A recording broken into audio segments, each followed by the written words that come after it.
Welcome everybody to our recorded discussion around co-production and what we can learn from people with lived experience, particularly with a focus on the safeguarding arena and any particular things we need to think about in that context.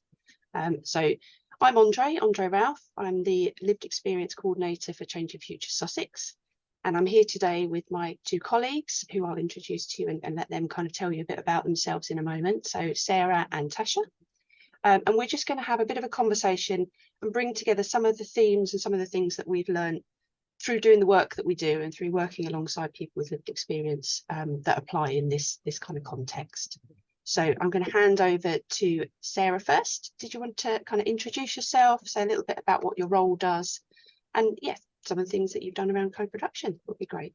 Yeah, hi, so I'm Sara, so I'm interim coordinator and co-production lead at Capital Project Trust. I'm relatively new to the world of co-production. I've worked in co-production in peer support recently taken on this role. I think I've been in the role about 8 months ago. About 8 months I started the role. And co-production has become really important to me actually, because I think it represents equality. People really working together with services and our stakeholders and our service users and everyone just working together. It represents equality and the rights of all people to share their experiences and to help shape services going forward, which is just an amazing thing to work in.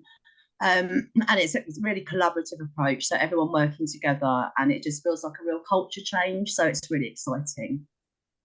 Brilliant, thanks Sara. And Tasha. Hi, I'm Tasha Barefield and I am the Lived Experience Coordinator for Possability People.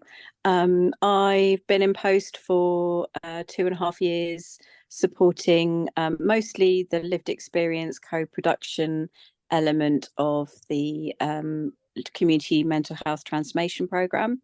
That's in Brighton and across East Sussex as well. And I've been doing co-production and lived experience engagement posts for over 20 years, working within the voluntary sector, community sector, and in the public sector as well. Brilliant, thanks Tasha. And just a quick one on Changing Futures for those that don't know. So we're a national programme looking at trying to kind of improve the services system for people experiencing multiple disadvantage. And then a big part of that is ensuring that people with lived experience are part of those conversations and those decisions and how that change happens really, so that we can make sure that it's happening for the right reasons and in the right way. So thanks Sara and Tasha for joining me today. We've just got a few questions that I thought would help us kind of guide the conversation a little bit with a focus around safeguarding and co-production. So let's get going. So we all work with people with lived experience in slightly different ways, slightly different contexts, activities and things like that. What would you say you've learned from the people that you've worked alongside? And I know that's a huge kind of package and probably not something we can deal with in this short space of time, but maybe what would be some of the key things that you've learned that's helped you kind of create and shape and deliver the activities that you've done recently? Well, I think I'll go on, Tasha, you go. You go first, Sara. I just think for me, it's really working to people's strengths, especially those with the lived experience that are within the league. So I should have made it a bit clear, really. So I work within West Sussex, and we have a league, which is a lived experience advisory group. So they help to shape services, and we're very involved, like Tasha said, with community transformation and how we can help move things forward. So to me, it's really about support. So a lot of our members need that support and that confidence building. So it's how we do that really. So I like to check in regularly as much as I can with my members, get to know them as well. That's a really big thing, I think, getting to know your members, getting to know their strengths, getting to know what they're comfortable with, and really working with them to improve on the things that they're not so comfortable doing, but not pressurise them in any way as well. So there's a real fine balance of getting that support in place, but also realising what people want to do and what's fun for them and what they really enjoy doing. So I think it's a huge subject, like we say, but I think the number one I would say is support, really helping with people's self-esteem is a major thing, and working with their strengths. I also think shadowing, training, all of that is really important as well. So just again, to build people's confidence so they can feel, fully equipped to go into meetings or whatever work they're doing, for us to go in, feeling fully prepared really. So I think for me, that's the main thing. Yeah, absolutely. Absolutely. And as you say, it's quite a delicate balance, isn't it, to make sure you're not being too pushy, but at the same time being supportive and encouraging and kind of helping people to sort of step out of their comfort zone sometimes. Absolutely, because we have people that are great as well, that are great at what we do, so we tend to ask them to do too much, and I think we have to be really careful with that, you know. So okay, leave off a little bit, and people have a home life too, so it's being really, really aware of the balance. Yeah, I think that's a really good point. Really good point. What about you, Tasha? For me, I think it was a quick learning curve not to make assumptions. So just because people may be struggling at this point in their life with all the different things that are happening, doesn't take away from their need to do something more proactive. And people quite often get involved in this sort of work when they want to make a difference. And we need, as Sarah said, we need to make sure we're supporting them within that role, but that we're not undervaluing and making assumptions about what they can and can't do.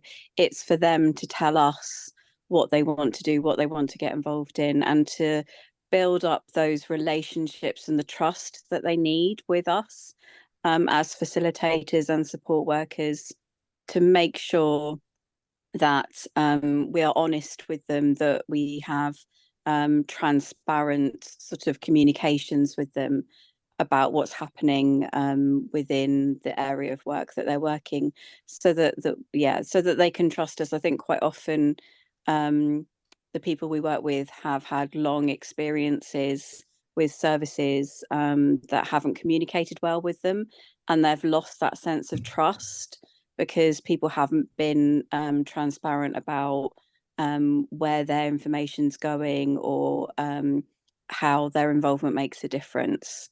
So for me, that's one of the most crucial things, is to meet people where they're at and to trust that they know what's right for them. Absolutely. Yeah, I think that's really vital, isn't it? It's something I'm always talking about as well, is that kind of people are whole people, aren't they? They come with a wealth of experience and skill as well as their lived experience. So it's recognizing that it's not just about lived experience. So yeah, brilliant. I think when I started this work, Andree, there was a lot of risk assessment and there's a lot of risk awareness. And I think particularly when you're working with people with existing mental health conditions, there is that. And I think that is important to reflect on and make sure that you've got policies and procedures that are fully inclusive of that. But to not have that as a barrier to involving people all the way through a process is so crucial. And it took us a while to get people we're working with, commissioners and staff, to understand that that risk averse behaviour is a massive barrier to people's involvement, and we need to trust people where they're at. Absolutely. One of the pieces of work that I'm just about to start working on with the national expert citizens group that we kind of sit alongside is exactly around that. It's about capability versus risk, and actually about how you can have a slight, if you come from a much more positive, strengths-based approach and be more dynamic and more in the moment rather than risk assessment, which is what we're used to kind of seeing and doing, isn't it, all the time? So yeah. Interesting. Okay, so as I say, it's a huge topic and all of us have got a wealth of kind of things that we've learned, haven't we, along the way. But if we kind of were thinking specifically around safeguarding and the field of safeguarding, for me, there's sort of an extra level of thinking that we need to do if we want to involve people, and if people want to be involved within that kind of arena, because quite often the kind of safeguarding situations and forums and spaces are potentially quite traumatic, aren't they, and potentially quite sort of triggering and very difficult and emotive times and situations for people. So how do you think, or if you were sort of wanting, if someone came to you from that arena and was saying, we want to co-produce, we want to invite people with lived experience into that space, what would you kind of advise? What would be your suggestions in terms of kind of doing that in a way that is going to be safe for people, really? I think for me, the most important thing is to co-produce it from the very beginning. So to actually speak to people, to service users or people within that arena and say, what would this look like to you if this was this was the best it could possibly be in terms of your involvement and co-production. how would that look like, because we're not experts in that particular area, and the staff will be experts, but they'll be experts in their side of the conversation, not the other side of the conversation. So the conversation side, where you're coming from a service user perspective, you need to meet them where they're at. So you need to ask them what that would look like in terms of their safety, their involvement, and everything that goes along with that. I would also say that making sure that the facilitators and the people supporting the service users in engagement in that are trauma informed, trained, because I think that adds a really important element of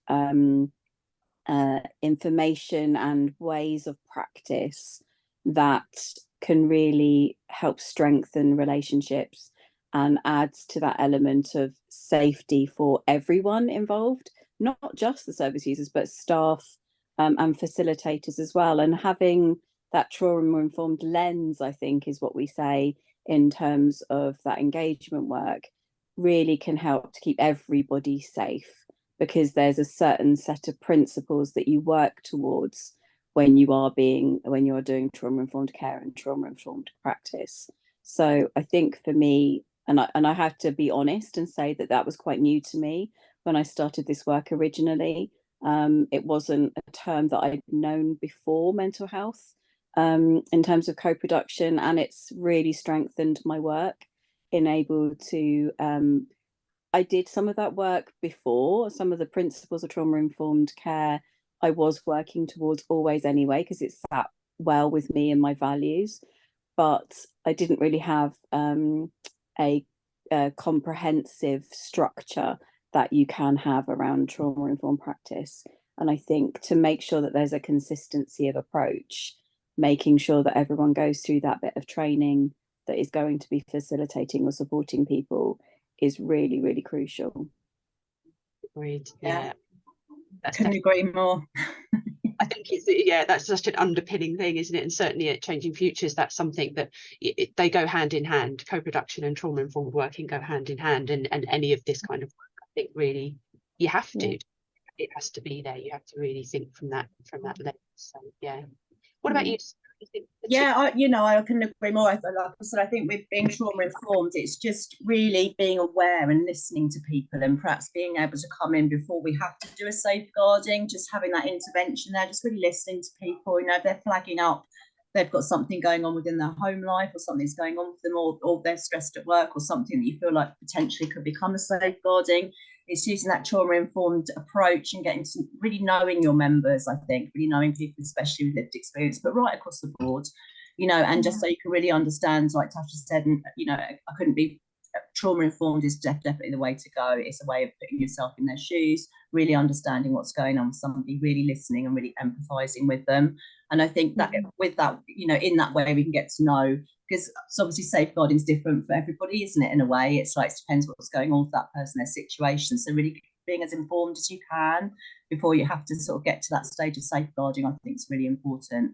So it's just being aware of people's vulnerabilities and just trying to take care of them as best you can, I think. And I think you've highlighted a really interesting point there, haven't you, as well, because there's almost two sides to the safeguarding discussion and co-production in safeguarding, because you've got the side of the conversations that's about how do we make sure we hear the voice of lived experience in those processes, both for the individual, but also for people on a wider basis in terms of changing the system and kind of making things better for lots of people. So yeah, and the last thing we want to do is involve people, and then that actually causes something for that person that then becomes a safeguarding, because that just that's not where we want to be, is it at all? And kind of absolutely. I mean, a formal safeguard can be very traumatic for a person, can't it? So it's very much about keeping them informed about what's going on. It's so essential that we do that. And like I said, I work in a lived experience organisation, so the staff there very often have things that are going on for them as well. So again, it's just sort of looking at that, listening, and hoping it doesn't have to get to the stage where you actually have to safeguard that. It's something that you can put some prevention in place and help people that way. The other thing for me that's really, really crucial is creating a safe space. And that can be a virtual space, an online space, an in-person space, but it's making sure that you are giving over the space to the people that you're working with. And that includes things like creating ground rules. We have quite extensive ground rules compared to maybe some groups, because that's what helps people feel safe. These are the rules that we're agreeing to by entering this meeting space. And when you're in that space, you know, the facilitator has those rules as a backup. So things like making sure you identify yourself when you come into the room, not sharing, you know, online links with other people without talking to the facilitator first, making sure that you do not use triggering language. And we have a list of things that, you know, some people within that group do not feel comfortable hearing, and trying to just make sure that people build up an awareness of what other people need within that space. So it almost creates a peer support space as well as a sharing platform. And that's absolutely crucial, I think, to everyone feeling safe to be vulnerable. And I think it's really difficult to share anything about your life without that, you know, mechanism. And something really important for me is who you invite into that meeting to come and talk to the group. So be it in person or online, there needs to be permission from the group about who's going to enter that space. There may be some staff that they've worked with personally, they wouldn't feel comfortable coming into that space. There may be certain professionals from certain areas and careers that they don't feel comfortable talking to. And that should be owned by the group, not by the person that is setting up that space.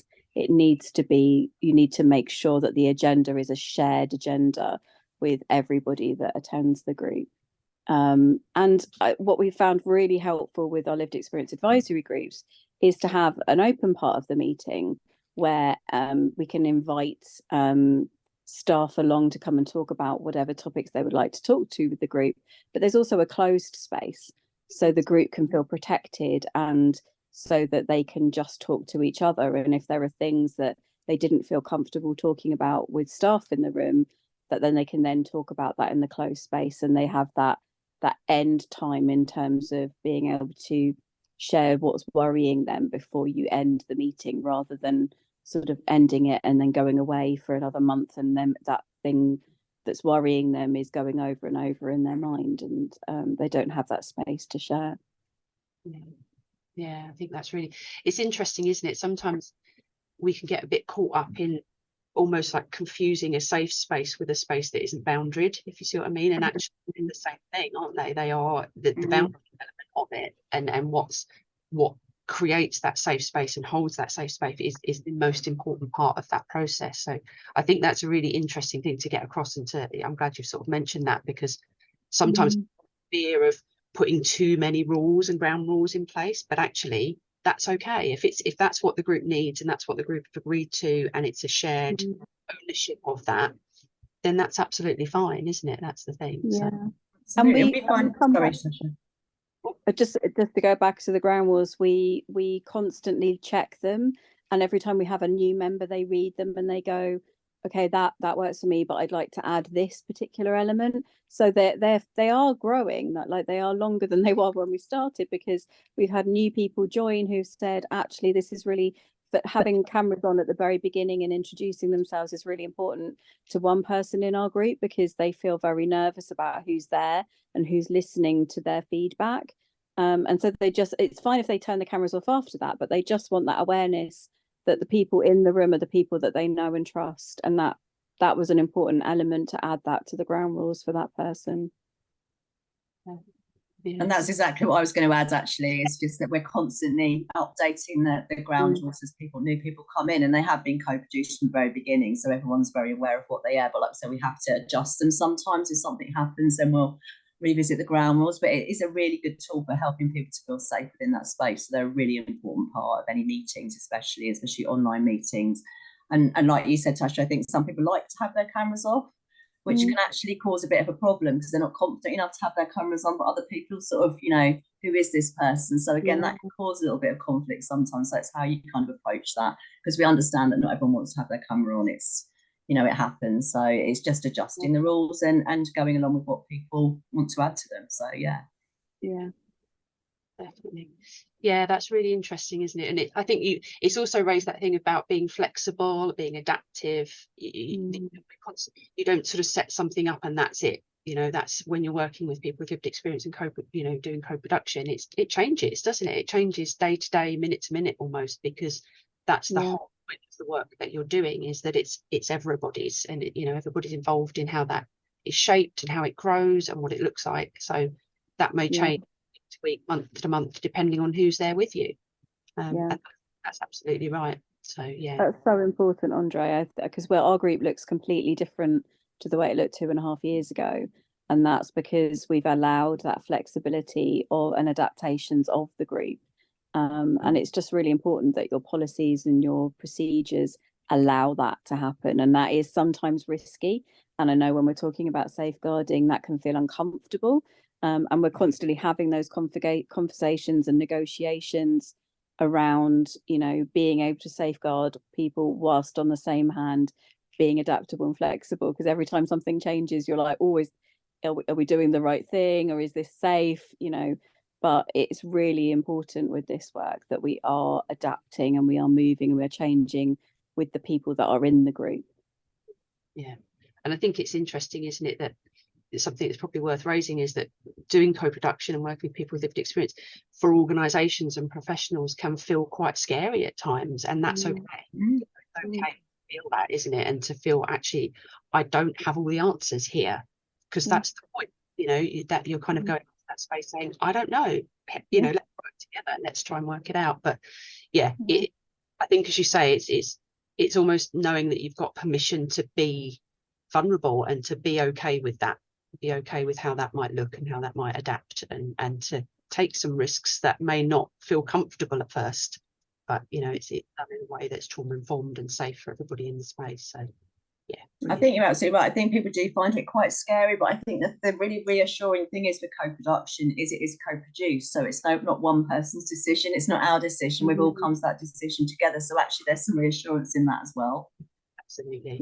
Everyone's got ownership of it, haven't they? And they've kind of vested working. So yeah, that makes sense. Yeah, definitely. Brilliant. Well, I was going to ask us about trauma-informed working, but we've kind of covered that, I think. We were on that. We could probably talk for hours about trauma-informed working, I'm sure.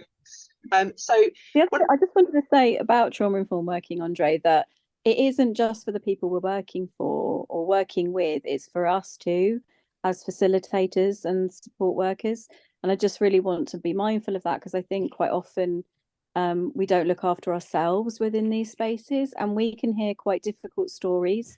And vicarious trauma is a thing, it's real, and we just need to make sure that all our trauma-informed practice is inclusive of ourselves, and that when it's not just the people outside of us. And I think that's something I've learned throughout my time of doing this and supporting other people and other facilitators to do that piece of work, is to give yourself permission for time out and for debriefing and for proper supervision within all this work.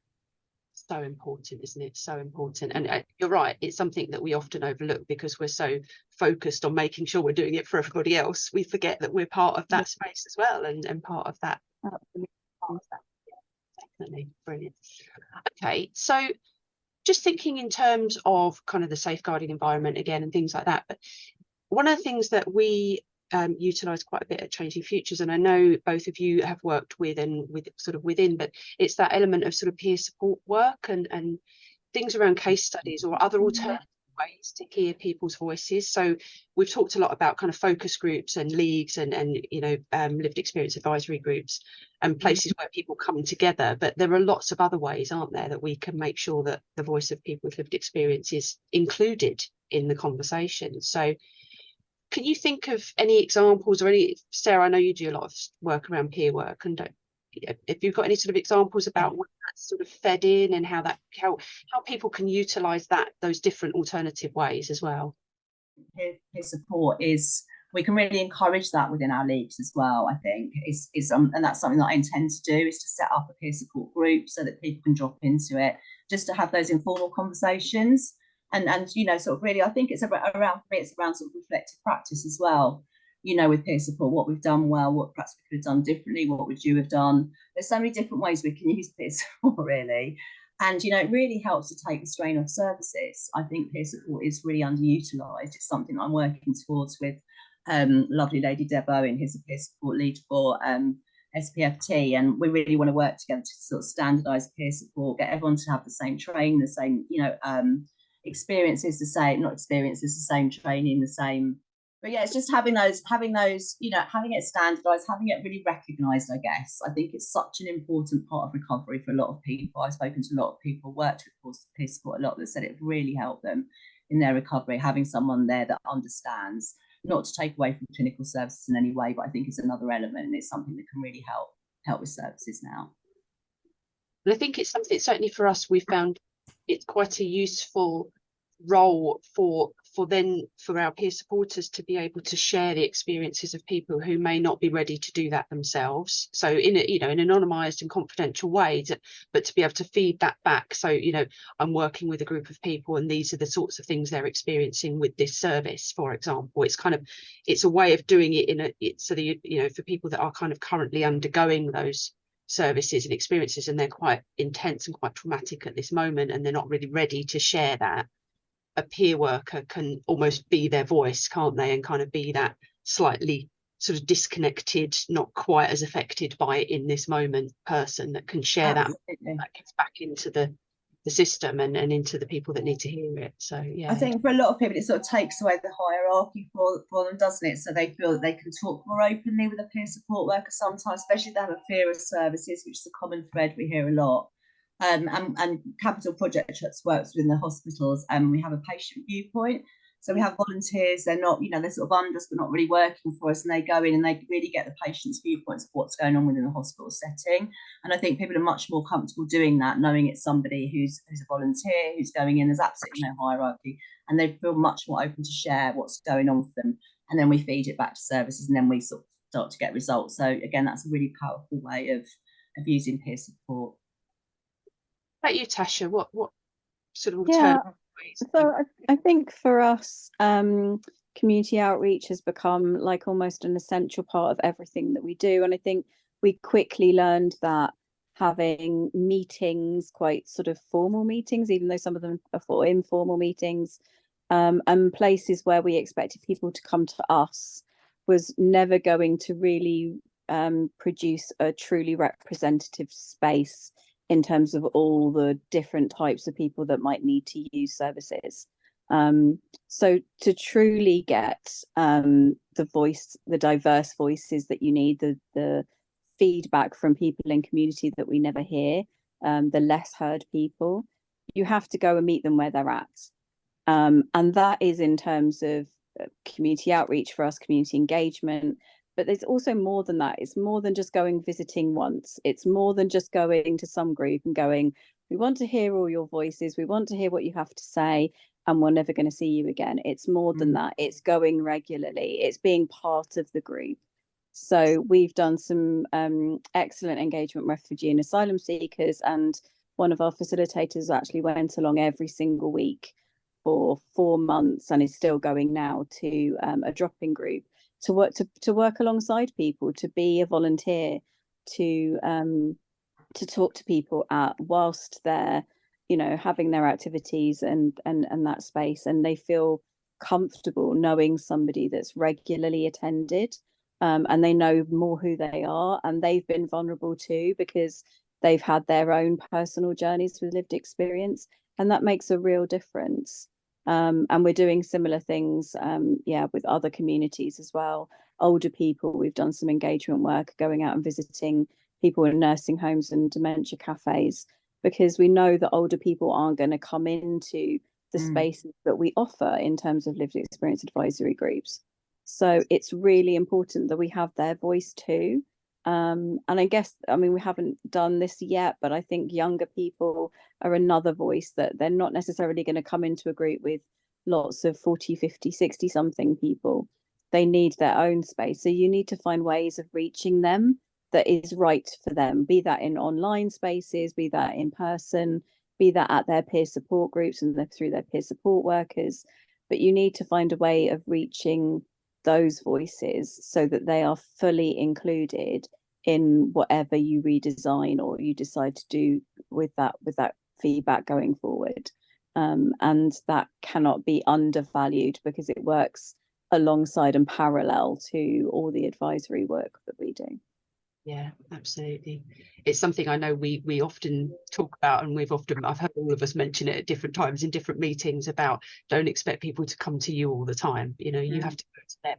You have to go and talk, go to where they are and where they're comfortable, and meet them there. Not just, you know, set up a group and then go, oh, nobody's turned up. Oh, obviously nobody wants to be involved. You know, yes, they do. But you've not done it in the right way. You've not even thought about what that might look like for someone. Yeah. And you need to keep them involved. So you need to make sure that they get feedback on where that's gone, where the feedback that they gave you, where has that gone, and how has that influenced services going forward. So there needs to be a constant ever communication loop in terms of those groups and those people that have been involved, because otherwise they just get really disillusioned, and the next time someone comes along to talk about, you know, feedback around services, they have no idea where the last bit of information they shared went. So there's no feedback loop. So that's really important that we constantly keep that communication cycle going in terms of saying, you know, this is what you said, and this is the outcomes of that piece of work, that project that we did. You know, this is the changes to services that were made as a result directly of your input and what you had to say. And that's so important, and people feel so much more valued when you offer that and say, look, you made a difference. This is what happened. And even if, you know, it's that honesty thing as well about if something couldn't be changed, or that change wasn't able to happen, that's okay. But just let people know, isn't it? That's the thing. It's when people don't know and they just think somebody's taken all of this information from them and just peered off somewhere into the system and into the machine. And so, yeah, absolutely. Really, really vital. Okay, I'm conscious we're kind of coming up to time now, so I'm going to round us up a little bit. But just to finish off with, I'm going to put us all on the spot and make us think of what would be our 3 top tips around co-production for people that are interested in doing this work. And it doesn't matter if we come up with the same, because we might well do. But yeah, let's go round just to finish off with what would be our 3 top tips for anyone listening to this today. So I'll start with Sarah. Well, going back to peer support, I think definitely encouraging peer support. I think that's really important within co-production. Building on people's strengths, like we were saying, and you know, if there's other things they'd like to get involved with, how do we help them to do that? So also encouraging them to do a little bit outside the box as well. It's not my thing doing this, but sometimes we push ourselves, it helps. And just, I think, you know, genuinely equal. So I think all contributions are valuable. You know, we're ready. It's a culture change here, so let's have a look at things. Either not quite how we normally do things. If someone comes up with their possible solution, let's have a look at it and not dismiss it. So I guess they'd be my top 3, but there's lots. Oh yes. What about you, Tasha? For me, it would be start as early as possible. Don't think that you're going to have this formed package before you start going out and engaging with people. Start with them at the very, very beginning of the process. Involve them to create the process from the very beginning. I know it's a bit chicken and egg, but it's really important that you involve people and you listen to their feedback as early as possible so that you can create a truly engaged and co-produced process. The next thing for me is just be adaptable and flexible. Don't think that whatever you want to do is going to stay exactly the same, because it never will.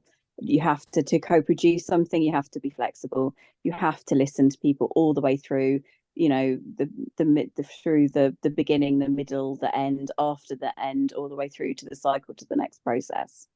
And the last one would be really, really think through how you can engage the people who are less heard, because it's something you really have to think very, very carefully about. And I don't think it's an easy part of the process, but it just because it's hard doesn't mean you shouldn't try and do it. So how can you make sure that your process is accessible and inclusive to all? And you might have to put a bit of extra work into what method you use for those particular people. Really good ones. I think for me it will be all of those, as we've said, and probably a whole load more, but there's something for me definitely around support. and making sure that people are supported. Don't expect to give of their all and give nothing back. You know, it needs to be recognised and supported properly. Which kind of ties in with my second one, which is about properly resourcing this work. And I mean, when I say resourcing, I mean in terms of time and money and environment and, you know, whatever that might look like. But so resource in a very general way. Co-production takes time. You know, there's no getting away from it. If you're going to do it well and you're going to do it properly and meaningfully, it will take time, and it will take people paying attention and being kind of committed, won't it? That's the thing. So that's something for me. And I think my final one would be about, we sort of touched on it a little bit, but would be about being okay to be afraid and not know the answers. Yeah. Go, you know, not. So one of the things that comes up quite often when I'm talking to people about this work is, but what if we get it wrong? And it's like, do you know what? That's okay though. Just as long as it's part of an ongoing conversation, getting it wrong and reviewing it and changing and adapting, that's the point. You know, it's okay. Don't wait till you've got something perfect that you think is going to be amazing. Just get started, as you say, Tasha. Involve people from the beginning and just work. So yeah, brilliant. Thank you. I'm quite impressed we managed to kind of narrow that down a little bit. I know when we've had conversations before, we can get all sorts of things. So thank you so much today, Sara and Tasha, for kind of helping me out and having this discussion. Yep, hopefully that's been helpful to the people that are viewing the video as well. So, and if anybody wants to get in touch with any of us, we can make sure that our email contacts are available for people. So thank you very much.